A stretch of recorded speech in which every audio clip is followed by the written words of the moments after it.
우리는 때로 역사가 뒤바뀌는 순간을 목도하곤 합니다.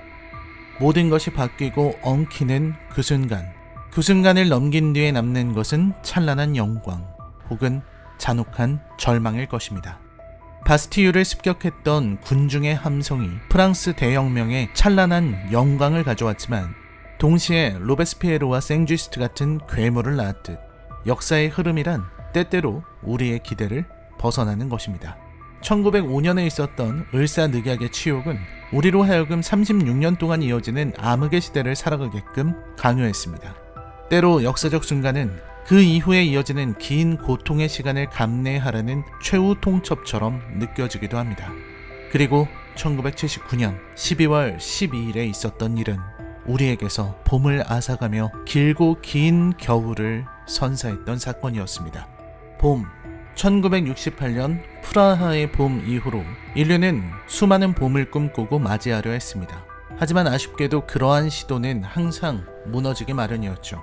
1979년 유신의 독재자가 자신의 부하에게 처단됐을 때 민중이 바랐던 서울의 봄은 무지막지한 신군부의 출현으로 좌절되었고, 얼마 전 시대혁명을 앞세워 전 세계에 호소하던 홍콩인들이 꿈꾸던 홍콩의 봄 또한 오지 않았습니다. 그렇기에 이 영화는 참으로 역설적인 제목을 달았습니다. 서울의 봄. 79년 12월의 차가운 겨울밤에 벌어진 이 비참한 사건이 빼앗아간 것이 무엇인가를 분명하게 밝히고 있는 이 작품은 근래 보기 힘든 진지한 작품입니다. 아쉬운 점이 없는 것은 아닙니다만 간단히 말해서 이 작품은 역사의 순간을 비장한 분위기로 풀어가면서 2시간 21분 동안 휘몰아치는 전개로 인해 관객으로 하여금 극에 깊이 몰입할 수 있는 기회를 제공합니다. 다소 평면적으로 그려진 캐릭터들이 있음에도 불구하고 이 영화에 출연하는 배우들의 뛰어난 연기력은 캐릭터에 숨을 불어넣고 있습니다. 황정민, 정우성은 물론이거니와 김의성, 이성민, 박해준, 김성균 등에다가 이준혁이나 정혜인 같은 젊은 배우들까지 연기력을 불태우고 있는 작품입니다. 그렇기에 서울의 봄은 볼만한 가치가 있습니다. 제가 리뷰에서 이런 말을 하는 것은 드물게 있는 일이죠. 만약 이 작품을 보지 않으셨다면 지금이라도 영화관으로 가서 영화를 보고 오시기 바랍니다. 12.12를 어떤 경로로 접하는 것보다도 더 많은 것을 보여줄 겁니다. 제가 영화를 보고 나서 제일 먼저 생각했던 건 역시 자신이 12.12에 대해서 잘 알고 있다는 착각이었거든요. 정리된 뉴스나 글을 통해서 보는 것과는 전혀 다른 감독의 연출을 통해 뿜어져 나오는 이야기의 진수가 스크린에 펼쳐지기에 우리는 배우들의 연기로 살아 숨쉬는 그날의 순간을 맛볼 수 있습니다. 영화관을 찾아야 하는 이유를 아주 담백하게 설명해주는 작품. 관객의 가슴을 흔드는 시네마의 짙은 향기가 풍기는 작품. 그리고 역사의 죄인이 누구인지, 대한민국의 헌법을 유린하고 민주주의를 열망하는 민중의 기대를 짓밟고 모욕한 범죄자가 누구인지를 밝히고 있는 대단한 작품. 서울의 봄 리뷰입니다. 여러분, 이제부터는 치명적인 스포일러가 포함되어 있습니다. 감상에 주의하시기 바랍니다.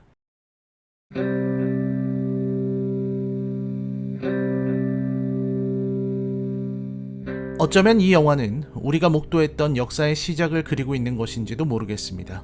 군홧발로 시민들을 짓밟고 학살했던 학살자이자 국가 전체를 모욕했던 한 악마의 탄생을 이 영화는 그리고 있기 때문입니다. 무능하면서도 내면에 들끓는 탐욕을 지닌 자, 어떠한 철학도 꿈도 의미도 없이 권좌를 찬탈한 자, 그 얄팍함에 더욱더 분노하게 만드는 헌정사상 최악의 인간은 누가 뭐라고 해도 전두환입니다. 이 영화는 그 인물의 이름에 한자를 바꾸었습니다. 전두광. 1979년 10월 26일 서울시 종로구 궁정동 안가에서 김재규의 손에 의해 대통령 박정희가 살해된 사건과 이를 전달받는 군인들의 이야기로 영화는 시작됩니다. 여기에서 전두광이라는 인물이 급부상하게 되는 과정이 그려지는데 참 기가 막히죠. 정승화 당시 육군참모총장은 이성민이 정상호라는 캐릭터로 표현했습니다. 이 정상호 총장은 당시에 계엄사령관이 되어서 계엄법에 따라 국군 보안사령관이었던 전두광을 합동수사본부장으로 임명하게 되죠. 그리고 전두광은 비극을 그려가기 시작합니다. 중앙정보부장이었던 김재규는 육본에서 체포되었고 청와대 비서실도 중정도 기능을 할 수 없게 된 시점에 모든 정보를 손에 쥔 전두광이 가장 유력한 실세로 올라서는 것은 당연한 흐름이었을지도 모릅니다. 그리고 영화는 정상호와 전두광 두 사람의 대립으로 이야기를 풀어갑니다.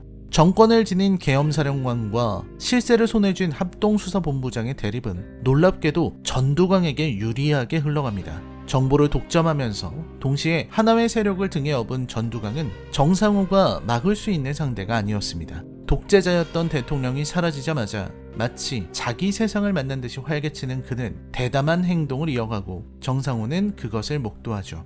청와대의 비밀자금 9억 원을 마음대로 하는 모습이라든지 노태우, 그러니까 작중 이름 노태건을 수경사령관으로 추천하는 등의 행동 말입니다. 정상호의 입장에서는 어떻게든 하지 않으면 안 되는 상황이었고 결국 그로서는 국방장관을 찾아가지 않을 수 없었습니다. 전두광이라는 악마가 활개를 치고 세상을 어지럽힐 수 있는 배경에는 두 가지가 있다고 저는 봤습니다. 첫 번째는 하나회, 두 번째는 국방장관 노재현. 영화상의 이름은 오국상. 하나씩 이야기해보죠. 아마 창군 역사상 가장 파렴치한 단체이자 국군의 수치라 말할 수 있는 것이 바로 하나회라는 단체일 겁니다. 육사 11기가 주력이 되어 결성된 이 단체는 말도 안 되는 배경과 이력으로 가득합니다. 1951년에 다시 한번 경남 진해에 개교한 육군사관학교는 창군 이래 처음으로 4년제 교육과정을 도입했죠. 1기부터 9기까지는 단기 사관이었고 10기는 과독이었습니다. 그렇기에 11기는 4년제 교육과정을 이수한 최초의 장교들이라는 점에서 자기들끼리 똘똘 뭉칠 만한 요소가 있었죠. 하지만 그렇다고 이들 전체를 엘리트로 보기는 어렵습니다. 한국전쟁이 진행되던 당시의 11기 멤버들은 인적 구성만 봐도 육사 인근 지역 사람들로 채워져 있었고 훗날 하나회의 핵심이 되는 자들은 그들의 주장과는 달리 공부를 아주 못하는 사람들 일색이었습니다. 또한 이 당시에는 갑종 간부 후보생들과의 비교에서도 밀리는 게 육사였다는 게 지금까지 전해 내려오는 이야기입니다. 그리고 이들은 5.16 군사정변에서 기회를 포착한 전두환이 육사생도를 이끌고 지지 시위를 강행하고 군사정변 이후 충성스러운 청년 장교를 원하던 박정희의 명에 따라 박종규가 차출한 10명의 육사 11기에 포함되면서 하나회를 시작하게 되었다고 봐야 할 겁니다. 즉 하나회는 전쟁 중에 안전한 후방에서 교육받던 약간 모자란 장교들의 모임인데 마침 이들이 기회를 잡아 요직으로 나아가기 시작하면서 세력화를 이루는 데 성공했던 것이죠. 참 얄궂은 일입니다. 이들이 놓인 특수한 환경이 이들에게 더욱 깊은 소속감을 제공했을 테고요.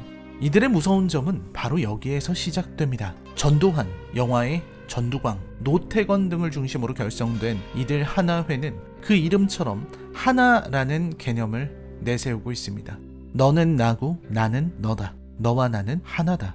이 말은 하나회라는 단체의 정체성을 분명히 보여줍니다. 네가 보는 것이 내가 보는 것이고 내가 하는 말이 내가 하는 말이다. 이 무서운 개념은 이 단체의 결속력을 강화하면서 동시에 독재자에게는 너무나도 강력한 패가 됩니다. 언제라도 군의 계급을 무시할 수 있고 언제라도 자신을 대신할 사람을 내세울 수 있고 나는 약하지만 우리는 약하지 않다는 개념으로 이어질 수 있습니다. 아무리 별 볼 일 없는 장교라 하더라도 하나회에 들어가는 순간 소위 끝발 좋다고 불리는 전두광, 노태건 같은 장군들과 하나가 되는 일이 생겨나는 겁니다. 어떻게 소속감이 생기지 않을 수 있겠습니까? 그리고 하나회를 이끄는 전두광의 뒤에는 또 다른 존재가 있습니다. 노재현 당시 국방장관. 영화에는 오국상으로 나오는 인물이죠. 영화를 보면서 가장 전율하게 되는 이유 중 하나가 이 국방장관의 행보를 자세히 알 수 있었다는 점입니다. 오국상은 주인공이 아닙니다. 역사의 인물인 노재현 역시 결코 12.12의 주인공은 아니었죠. 하지만 그런 인물이 오히려 그렇게 잘 알려지지 않은 인물이 사실상 대부분의 결정권을 쥐고 있었다는 것이 이 비극을 초래한 원인 중 하나였습니다. 그 부분이 우리로 하여금 치를 떨게 만드는 대목이 아닐까요? 이 영화를 보고 난 사람들 대부분이 전두광 역의 황정민을, 이태신 역의 정우성을 이야기하면서 그 두 주인공과 같은 비중으로 말하는 인물이 바로 오국상 역의 김희성입니다. 그야말로 분노를 일으키는, 나올 때마다 문자 그대로 한 대 쥐어받고 싶어지는 인물을 너무나 강렬하게 연기해냈기 때문입니다. 오국상은 무능했어요. 무능한 정도가 아니라 자신의 보신, 자신의 목숨과 안위만을 위해서 무엇이든 할 수 있는 얄팍하고 치졸한 인물이었다는 것이 더 큰 문제였습니다. 그런 무능한 인물이 하필이면 역사의 갈림길이 결정되는 그 순간에 딱 국방부 장관 자리에 있었습니다. 박정희 정권 때 인사 문제가 심각했었다는 것을 보여주는 것이면서 동시에 저런 인물이 주요 보직에 있으면 대체 무슨 일이 벌어지는가를 여실히 보여준 일이라 하겠습니다. 뒤에서도 언급하겠지만 만약 이 인물이 국방부 장관일 때 전쟁이라도 났었다면 무슨 일이 벌어졌을까를 상상하다 모골이 송연해지는 걸 느낍니다. 그렇기에 오국상은 사태가 돌아가는 것을 전혀 느끼지 못했습니다. 전두광이 아무리 날뛰어도 그런가 보다 했던 겁니다. 나라가 어찌 되든 그건 알 바 아니고 현역 군인들이 무슨 짓을 하든 그것도 자기 알 바는 아니니까요.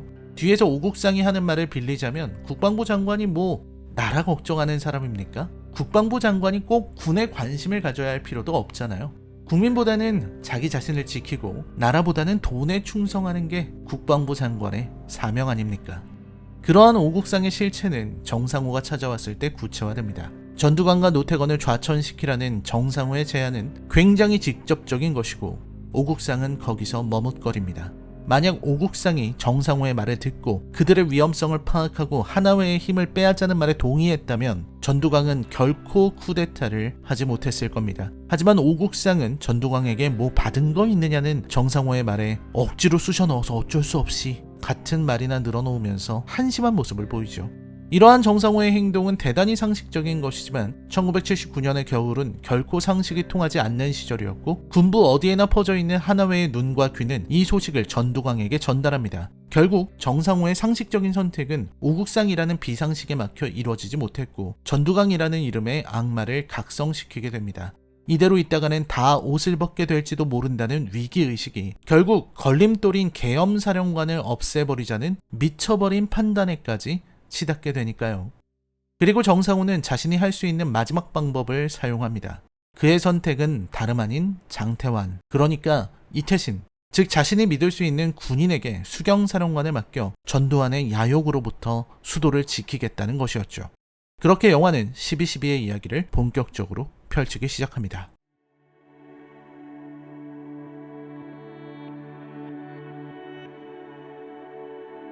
영화가 장태환 당시 수경사령관 이태신을 표현하는 방식이 좋았습니다.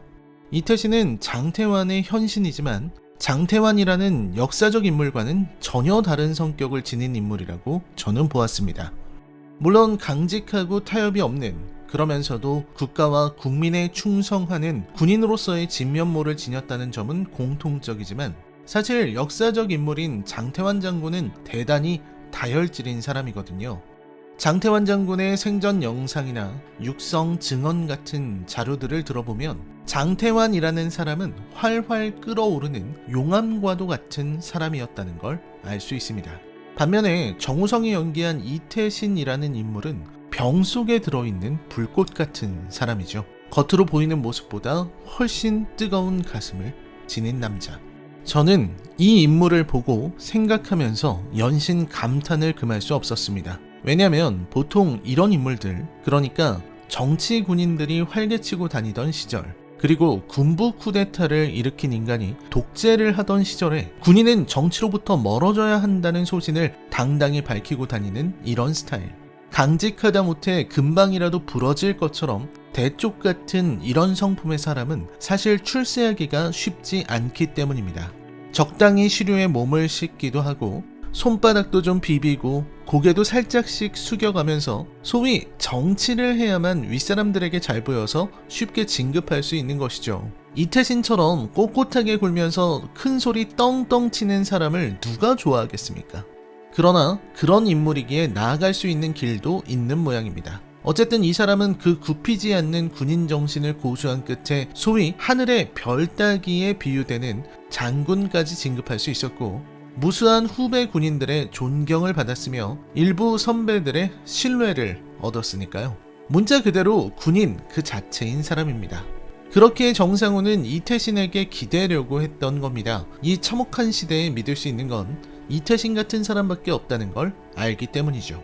어지러운 정치를 멀리하는 이태신이기에 계엄사령관의 임명조차 거절하려 했지만 정상호는 부하로서가 아니라 한 사람의 군인인 이태신에게 이 나라의 안위를 맡기려 했습니다. 이태신의 마음이 움직인 것은 나로서는 뭘 할 수가 없다는 정상호의 솔직한 고백이었습니다. 그것이 이태신의 가슴에 있는 병을 깨트리고 불꽃을 밖으로 꺼내는 계기가 되었을 겁니다. 용기란 스스로를 위해서가 아니라 다른 누군가를 위해서 내는 것이니까요. 전두광과 반란군이 12.12 생일 작전을 펼치기 전에 이태신을 견제한 것도 이해가 됩니다. 애초에 육사 11기의 정체성이란 것도 그랬겠죠. 영화에서는 잘 드러나지는 않지만 실존 인물인 장태환 장군은 1950년 6.25 전쟁이 발발하자 육군 종합학교에 들어가 소위 총알바지 소위가 되어 전쟁터로 달려간 인물입니다. 반면에 전두환과 그의 동료들은 안전한 후방에서 교육받던 생도들이었고요. 그러니 영화에서도 이태신을 껄끄러워하는 분위기가 자연스럽게 나왔던 것이죠.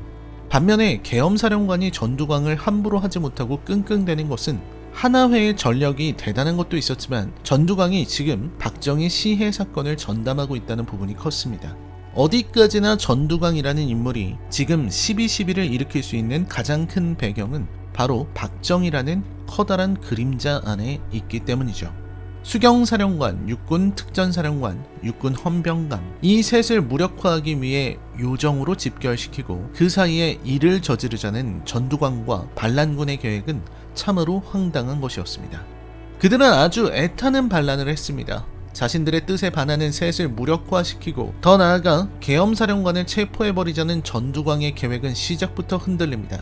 애초에 다른 하나회 출신 반란군들도 다른 방법이 없는 데다 옷을 벗기는 싫다는 그 얄팍한 욕심 하나로 찬동한 것이니 언제든 흔들릴 수 있는 상황이었죠.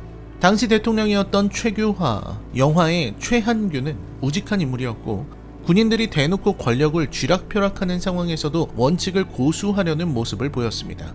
역사에서 그는 끝내 전두환을 막지 못하고 무너졌지만 그래도 자신이 어찌할 수 없는 무력을 지닌 상대 앞에서 어떻게든 해보려는 인물이었던 것만은 분명합니다.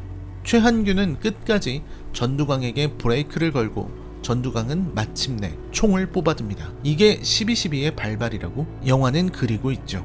중간에 나오는 장면들 중 일부는 영화의 창작도 포함되어 있지만 결국 영화가 말하려고 했던 것은 그 무수한 기회, 아까운 기회들이었습니다. 누군가의 잘못된 판단으로 용기를 내지 못한 누군가의 불참으로 잘못된 자리에 앉은 무능한 인물 때문에 날아가 버린 기회들, 그렇게 모두가 형편없는 행동을 하고 있을 때 전두광과 그 반란군들은 하찮은 계획으로 이 나라를 집어삼켰습니다.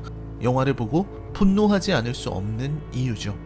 다시 한번 눈에 들어오는 것은 오국상, 총소리가 나자 국방부 장관이라는 인물이 가족들 데리고 택시로 도망치는 장면부터 안전한 미8군으로 들어간 것은 좋으나 괜찮으냐는 주한 미대사의 질문에 Yes, I'm fine, thank you, and you? 라고 답하는 대목에서는 허탈한 웃음이 터지죠.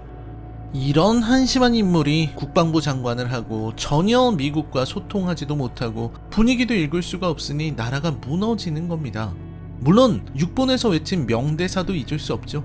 국방부 장관이 육본 지키는 자리냐는 말. 흔히 똥별이라 부르는 육본의 사령관들과 국방부 장관이 육본에서 자리를 지키고 있었다면 12.12는 실패했을 것이다 와 같은 분석은 저는 아무 소용도 의미도 없다고 생각합니다. 무능한 자들이 잘못된 자리에 있었다는 것은 12.12 성공의 전제이기 때문입니다. 그들이 그렇기 때문에 전두광 같은 인물이 성공한 것이죠. 그리고 영화는 좀 모자란 데가 있는 군인과 대한민국에서 가장 무능한 사령관을 보여줍니다. 우선 오진호 소령이죠. 진정한 영웅으로 불리는 김호랑 소령을 영화화한 인물인 오진호 소령에 대한 공수역 특전사령관의 표현이 인상적입니다. 너 좀 모자란 데가 있는 것 같다는 말이죠. 왜 그랬을까요? 팔려다니 철수하고 이공수가 행주대교를 장악했다는 소식이 들려오자 모조리 수경사로 도망치는 똥별과 장관을 보면서 오진호 소령은 무슨 생각을 했을까요? 대세는 기울었고 이제 육본을 지키는 이들은 없어졌고 공수역 사령관도 포기한 상황이었습니다. 하지만 그런 절망적인 순간에도 오진호 소령은 사령관을 지키려고 했습니다. 이길 수 없다는 걸 알면서도 싸우려고 하는 그의 모습을 보고 있자면 안타까운 마음에 차마 고개를 돌리게 됩니다.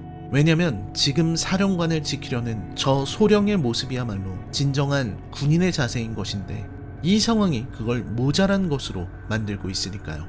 참군인은 어리석다는 평가를 듣고 반란군들은 기세 좋게 날뛰는 상황을 영화는 기어이 보여줍니다.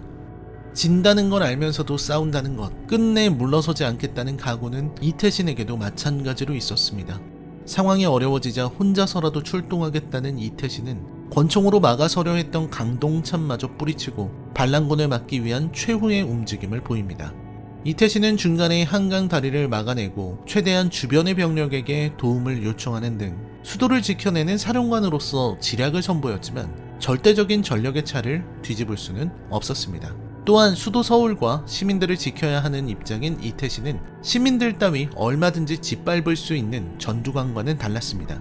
시민들의 안녕과 목숨을 보호하면서 전두광에게 맞서야만 했던 이태신으로서는 너무나 불리한 전투였습니다. 광화문을 지날 때 그의 눈에 비친 이순신 장군의 동상, 충의의 상징이자 외적으로부터 나라를 지켜낸 충무공의 근엄한 모습을 보면서 이태신은 무슨 생각을 했을까요?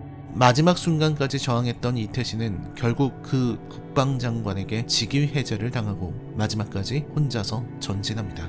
비록 혈혈단신의 전진이지만 권총을 떨어뜨리면서도 끝까지 굴하지 않고 앞으로 나아가는 그의 모습은 대규모 부대의 진군보다도 더 압도적인 인상으로 다가오죠.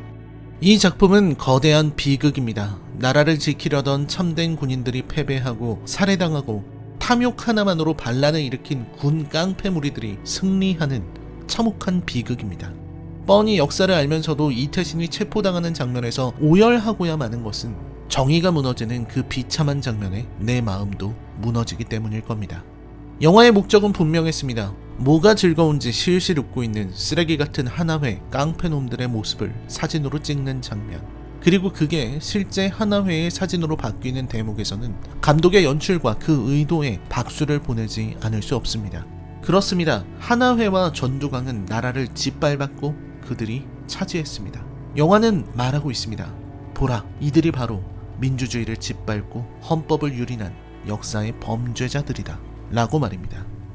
이 작품은 하나의 주홍 글씨입니다. 그자들이 범한 것이, 그들의 죄가 무엇인지, 그 범죄를 저지른 자가 누구인지를 영원히 박제하는 하나의 작품이자 쐐기입니다. 하늘도 무심하게도 전두환은 편하게 죽었습니다. 그를 비롯한 하나의들 역시 국가와 헌법과 국민과 민주주의를 침범한 죄값을 충분히 받지 못했습니다. 그렇기에 이 영화가 의미를 지닙니다. 아무리 정부가 저들을 심판하지 못했고 저들이 끝까지 호의호식하며 살았다 해도 역사가 그들을 심판할 것이며 우리는 기억할 테니까요. 배우들의 연기가 훌륭했습니다. 황정민이 연기한 전두광은 그야말로 악마와 같았습니다. 비열하기 짝이 없는 그 인간의 모습을 잘 표현했다고 생각합니다. 마음속 깊이 증오할 수 있게 만드는 것은 쉽지 않은 일입니다. 인두겁을 쓰고 저렇게 살 수 있다는 것이 거짓말처럼 느껴질 정도로 황정민의 연기가 과하게 보일 정도로 이해할 수 없는 인물이 전두광이긴 한데 실존 인물은 저보다 더 했을 거라는 걸 생각해보면 모골이 송연해지죠. 정우성은 원래도 연기를 잘한다는 평가를 받았고 최근에는 그 뛰어난 외모 때문에 연기가 가려지는 것 아니냐는 평이 있었는데 서울의 봄에서는 그야말로 최고의 모습을 갱신했다고 생각합니다. 현실의 장태환 장군과는 달랐지만 그 참된 군인을 표현해내는 연기력, 끓어오르는 분노와 그 당당한 군인 정신을 표현해내는 모습을 보면서 감탄하지 않을 수 없었습니다. 휘몰아치는 진행도, 다소 압축되어 있는 이야기도 나쁘지 않았습니다. 하지만 이 영화는 엄청난 걸작의 수준에 다다랐다고 하기에는 부족함이 있습니다. 냉정하게 말해서 이 실화의 상황과 이야기가 압도적이어서 몰입하고 있는 것이지 캐릭터를 표현하고 인물들의 마음을 드러내는 데에는 상당 부분 실패하고 있다는 것이 제 의견입니다. 조금 더 인물의 내적 갈등과 고민, 인물들 간의 심리 표현에 집중했더라면 어땠을까 하는 생각이 절로 들더군요. 만약 인물의 고뇌까지 잘 표현할 수 있었다면 아마 이 작품은 한국 영화사에 둘도 없을 걸작으로 남았을 거라는 생각에 더욱 아쉬워집니다. 영화 서울의 봄에 대한 제 평점은 10점 만점에 7점입니다. 다소 아쉬운 지점이 있음에도 영화의 전개 속도, 배우들의 뛰어난 연기력, 그리고 연출 의도에 이르기까지 수작의 반열에 오르기에는 부족함이 없다는 게 제 개인적인 의견입니다. 그 어떤 교과서로도 다큐멘터리로도 전달할 수 없는 부분을 다루면서 사람들의 마음을 뒤흔들 수 있는 것이 문화의 힘이고 영화의 힘이라는 걸 새삼 다시 느끼게 됩니다. 이런 위대한 작업을 해내는 이들에게 우리가 경의를 표하는 것도 같은 이유일 겁니다. 라인의 컬처쇼크 영화 리뷰는 계속됩니다. 시청해주셔서 감사합니다.